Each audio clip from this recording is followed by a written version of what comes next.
Okay, here we go. This is segment 1 of we don't know how many yet. So here we go. Here's Chef Dan. What are we making today, Dan? So, first part of Valentine's Day dinner for my boy. And we're going to do some braised short ribs.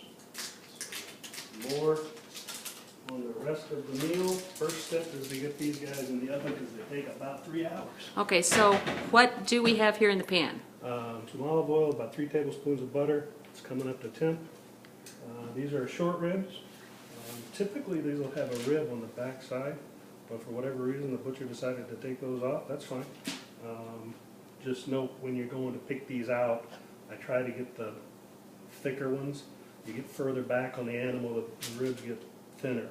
The meat on the rib gets thinner, so I try to get the ones up front a little bit thicker. You'll see some fat on the top. That's all good stuff. It's going to make it great when we... Okay, so how many pounds do you have here? I have 4 short ribs. 4 short ribs, This okay. is dinner for 2. That's all. Dinner for 2. Okay, what do you got? Pepper? We can put a little pepper on them, a little bit of salt, a little bit of onion powder, and a little bit of garlic powder. That's about it. Nothing too fancy. The flavor's all going to come from the braising. Okay, now I'm not sure we can hear. So that was pepper, salt, onion powder, and garlic powder. Okay. We're going to do all the sides. Same thing on every side. On every side. So just to look ahead a little bit, we're going to get these in a hot Dutch oven. The goal is to get a nice sear on them, but you don't want to cook them too much in here. Most of that will happen in the oven, right?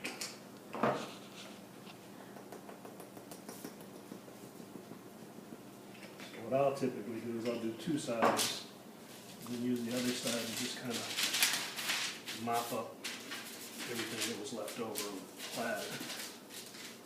Right?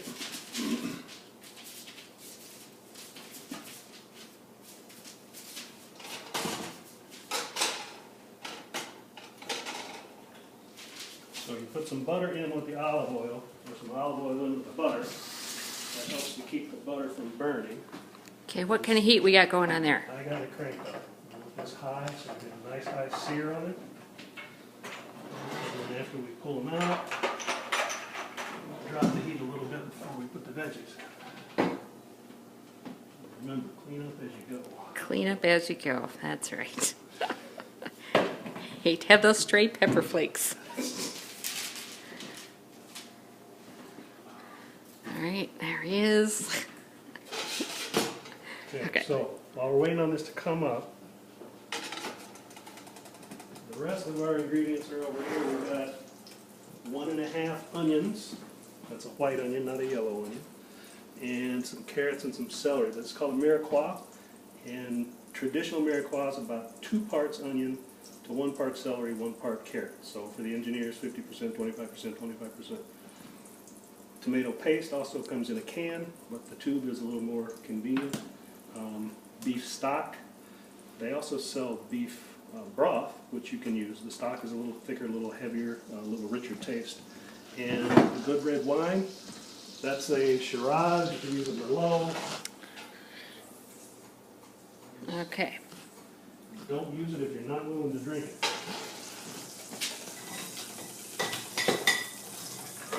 So we're bubbling here. We'll get these guys in. And again, we're going to get a good sear on all 4 sides.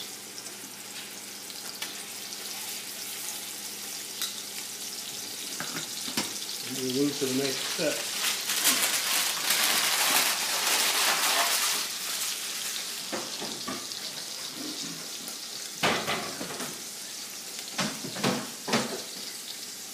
All right, are we going to take a pause here for commercial break?